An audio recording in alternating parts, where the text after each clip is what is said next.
Hey there, thanks for watching. My name's Christiana and my channel is The Well-Behaved Wallet, where my mission is to use my well-behaved wallet to help love the life I have while building the life of my dreams. See, that's new. I just came up with that. I just put that into words and I'm excited to share it, so forgive me if you've been here for a while and you've been watching the past few videos and you've already heard that, but I am excited for that mission, and so I'm going to keep sharing it for the next couple of videos, so bear with me.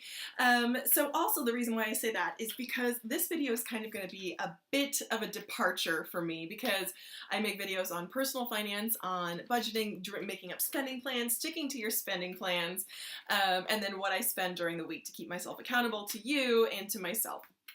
So that's kind of my normal sort of core content.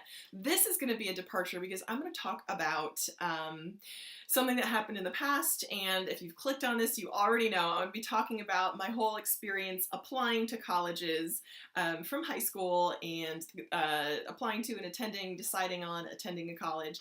And at the end, if you stick around, I will share my GPA, my high school GPA, and my SAT score, which I can still remember to this day, but you got to stick around till the end if you want to find that out. So, to start off with, I went to high school in a super competitive, super wealthy, upper middle class area. The median income is $150,000, and it's just extremely, average home values are $500,000 and above. And the year that I graduated, we had 7 Ivy League acceptances, which was a lot for us. There were also 350 people in my graduating class, and I can still remember I was ranked number 98 out of 350. So that places me in the bottom area of the upper third, the bottom half of the upper third.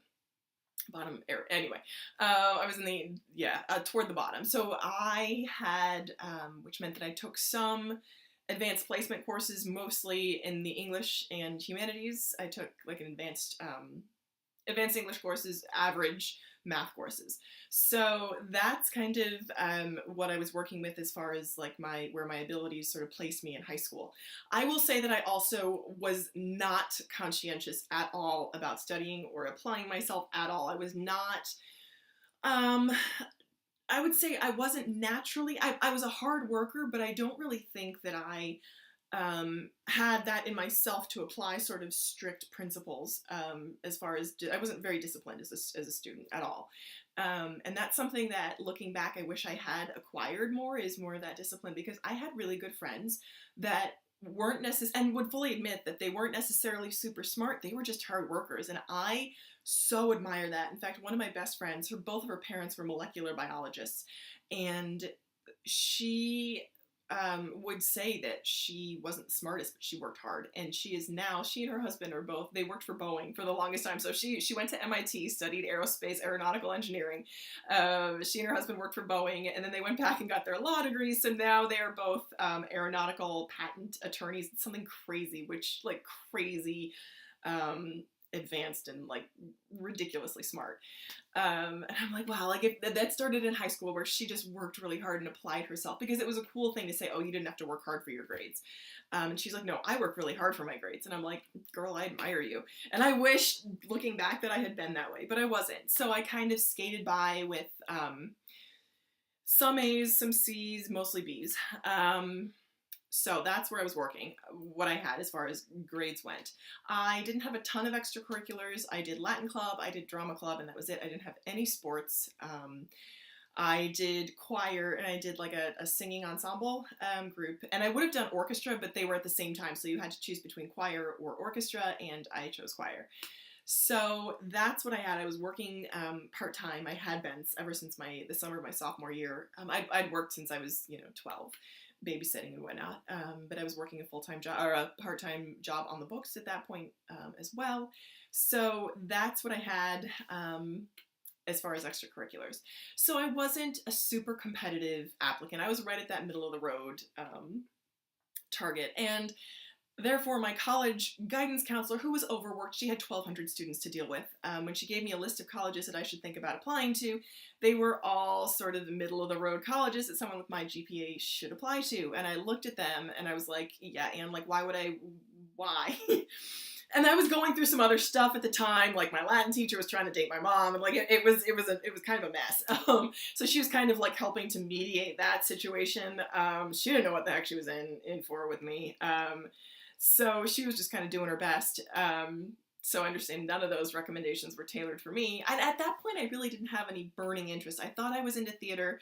I thought I really liked singing liberal arts. So I was just a liberal arts candidate. So nothing huge. So the application process for me was incredibly, incredibly stressful. Like probably one of the most stressful, confusing, difficult times in my life. My parents were also dealing with a divorce at that point. My mom was a single mom, and she was working full-time at that point, raising my sister who's 6 years younger, really having, just trying to negotiate. And I think the biggest thing the thing that was the hardest for me was I felt like she was just blocking, like just trying to shoot me down at every point. And I think that I know like after we've talked about it, her instinct was to like protect and to close ranks and to protect everyone, because she had just been hugely betrayed. My dad just walked out, no word, no advance warning, just kind of like goodbye. So it was really, really hard for her. The thing I wish that had been different as well is that I wish we'd worked together more as a team, and we didn't. It was pretty adversarial because I was so disappointed in myself for not having done more in high school and put myself out more, that I felt really discouraged looking at these middle-of-the-road colleges. And I didn't really know what I wanted to do, so that made it really kind of challenging on the whole. So all in all, I ended up visiting and applying to 5 colleges. At that point, they just started with the Common App, I guess, so I submitted them all on that. So the 5 colleges I applied to were Fordham, Drew, Keene, University of Maryland, College Park, and Rutgers. I got into all but one of that list. And if you're familiar with the rankings of any of those schools, you can probably guess which one I did not get into. So that was a situation. I did not end up going to any of those 5 colleges. And that's an interesting story because it was really finances that held me back from the college that I wanted to go to. And looking back, I'm glad that they did, because my student loan debt would have been even bigger had I gone to the college I wanted to. But the year before I was, or like one of the few months, summer before I was supposed to go to school, I just couldn't get the money together for the deposit or whatever, and I called my dad, and he just wasn't able to help either. So it was really kind of disappointing that I wasn't able to go to that school. But what ended up happening at the last minute was my mom happened to work for a Christian college in the area, and my plan was just to travel. I was like, I'll take a gap year, I'll take some time off, I'll go travel, I'll be a nanny. And she's like, oh, no, you won't. She's like, you're going to school. I don't care where you go, but you're going. And she wanted me to really go through like freshman orientation to have that experience of living away, and I'm really glad that she insisted on that. I'm so glad she did, because those 4 years were the best of, I don't say the best of my life, because my life has just gotten better from that point up. It's been an uphill ride ever since, or uphill experience, increasingly better experience. So I ended up going to the school that she worked for, and I was able to get tuition remission. It was a quarter off, but it was just for tuition, not for housing or room and board. So that's why I still have student loans, is because that amount was very small. So, but it was something, and it helped. It was a huge help. So that's where I ended up going. I went to Nyack College. I went there all 4 years. I lived away all 4 years, even though the school was only 20 minutes from my home. My mother insisted that I live in the dorms and that I not come home at all except for Thanksgiving, Christmas, and Easter spring break. And that was it. That was the only time I was allowed to come home. I wasn't allowed to come home on the weekends. I wasn't allowed to visit, and she kind of relaxed further on. But her idea was that she wanted me to fully break away, and I was so glad that she insisted on that, and that was probably one of the most helpful things that she did during that whole period. So I have 3 things that I wish that I'd told my younger self. And now that I'm like talking it out, there are also some things that I wish that I'll kind of insert there. So I thought there were 3. There were actually 5, because I thought of 2 more as I'm sort of retelling the story. Yeah, so these are the 5 things I would say to my younger self. Number 1, surrender. What is the worst that can happen? Like, really, for me, what ended up happening for me was probably what I would have considered the worst possible scenario. Like, the school that I swore that I would never go to was a Christian college. I didn't want to go to a Christian college. And that, to my mind, before I went to that school, would have been the worst thing. and that ended up happening, and it actually ended up being one of the best things that ever happened. So just release the whole process is kind of what I would say about that. And number two, be proud of what you've accomplished. Like, that's something that I was missing because I felt like I hadn't lived up to my potential. I've always gotten that comment, like, doesn't work to potential. And it's very true. Like, I don't think I've ever worked to my potential. Like, even now, like, I am just starting to uncover my potential. And I'm like a grown-ass woman almost. You know, like, I consider myself a grown-ass woman, and I don't think I've ever worked to my potential. So that's what I would say number two is just be grateful, be proud of what you've achieved so far, own it. Number three is to try as much as you can to get your parents on your side and to realize that they really have your best interests at heart in most cases. So for me, I wish that my mom and I had been more of a team together, and I've seen some parents who are going through divorce who really are able to negotiate that really well. Some single parents are really able to do that well and to support their kids really well. And just because of the timing and what was going on, the way that my dad left, it was really tough for my mom to trust people, including me. So it was really hard. But I'd say as a kid, try and be patient with your parents and try to work with them as much as you possibly can. Number four is realize that, like, this isn't the end of the road. Life goes on.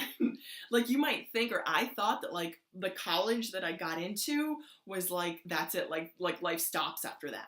And that's so not the truth. Like, there's such a bigger life and a bigger world that goes on after you apply to college. And even after, like, that's not necessarily the college that you apply to, doesn't have to be the college that you graduate from. Like, I have several friends who went to a local community college and then later transferred to Ivies and now have a degree from the Ivy. So I would really say, just remember that this isn't the end.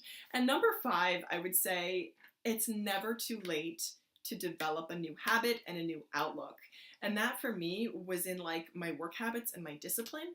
I wish that I had been more disciplined as a student and had applied myself more and had set myself structure more for my studies. I just wish that. But now I'm like, again, being a grown woman, there's no reason why I can't do that now. There's no reason why I can't apply that now. And to start now, there's no reason why if you are currently going through the process that you can't do that, or if you're helping someone go through the process, that you can't tell them, hey, maybe you didn't work up to your potential in high school. That's okay. Be proud of what you've done so far, and then you can do more. Like, you can change. It's never too late to change. So those are the 5 tips that I'd give. And I told you that if you stuck around and tell you my GPA and my SAT score, who the heck cares at this point? But my GPA was a 3.5 and my SATs were 12.10, and that was sort of before all the recentering went on. I think they're actually still back to the same score or metric. I don't even know, but back when I graduated, that's what they were. So I don't know if that matters to anyone anymore, but that's what they were. So thank you so much for watching this far. I hope this has been helpful to you or to someone that you may need this advice for. If you have any questions, or if you'd like to share with me your college experience, college application experience, I'd love to hear it. Leave it in the comments below. And as always, thank you for watching, and I hope that you will keep watching. Bye.